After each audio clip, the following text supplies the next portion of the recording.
Eh, nagkataon lang yung Dexter na nandun din siya sa parlor. Eh, hindi ko sinasadya. Nagsisinungaling ka ba? Ha?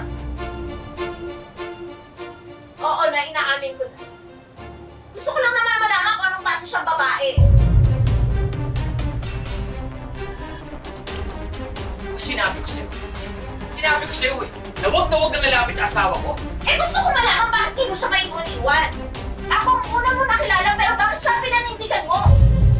Dahil na-aksidente ko siya. Nabuntis ko siya. Eh, di buntisin mo rin ako, angkinin mo ako. Angkinin mo ako, ganon. Napabaliw ko na ba, ha? Oo, nababaliw na ako kasi mahal na mahal kita. Mahal na mahal kita, Dexter. Baliw na baliw ako sa'yo. Kung magkakagulo lang tayo, itigil na natin to! Itigil na natin to! Hindi. Hindi natin ito pwede itigil. Mahal na mahal kita, Dexter. Hindi mo ko pwedeng iwan. Mamamatay ako pag nawala ka.